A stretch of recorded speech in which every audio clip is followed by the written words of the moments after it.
কারাগারে হত্যা করা হয়েছে পাকিস্তানের সাবেক প্রধানমন্ত্রী ইমরান খানকে। এমনই খবর ছড়িয়ে পড়লে উত্তপ্ত হয়ে ওঠে সমগ্র পাকিস্তান।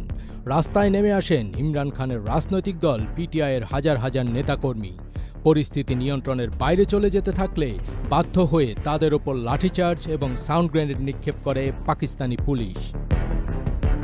পাকিস্তানের সাবেক প্রধানমন্ত্রী ইমরান খানের সঙ্গে অন্তত ৩ সপ্তাহ ধরে কেউ দেখা করতে পারছেন না।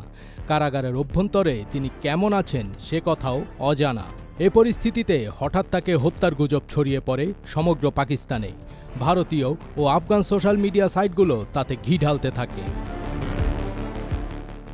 বুধবার ভারতীয় সংবাদ মাধ্যম এনডিটিভির প্রতিবেদনে বলা হয়, ইমরান খানের মৃত্যুর গুজবের মধ্যে আদিয়ালা কারাগারের সামনে বিক্ষোভ শুরু হয়। সেখানে তার ৩ বোনকে পিটিয়েছে পুলিশ। পিটিআইয়ের এমন অভিযোগে বিক্ষোভ নতুন মাত্রা পেয়েছে। সঙ্গে বাড়ছে ইমরান খানের শারীরিক অবস্থা নিয়ে উদ্বেগও, আর তথ্যের অপর্যাপ্ততায় গুজব বেড়েই চলেছে। জানা গেছে, পাকিস্তানের সাবেক প্রধানমন্ত্রী ও পাকিস্তান তেহরিকে ইনসাফ পিটিআই চেয়ারম্যান ইমরান খানের মৃত্যুর গুজব ছড়ালে আদিয়ালা কারাগারের সামনে তার ৩ বোন বিক্ষোভ শুরু করেন। তাদের সঙ্গে সমর্থকরাও যোগ দেন, কিন্তু পুলিশ সহযোগিতার বদলে তাদের নির্মমভাবে পেটানোর অভিযোগ উঠেছে।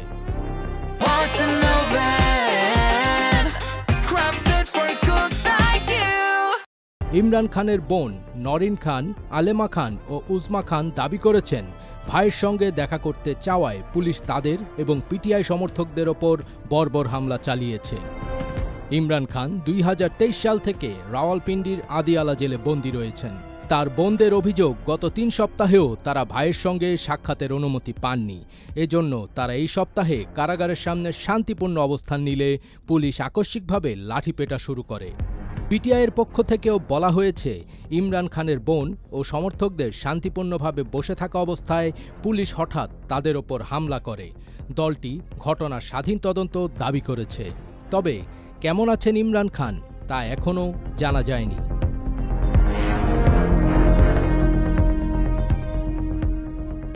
বাজবির তাজ, এটিএন বাংলা।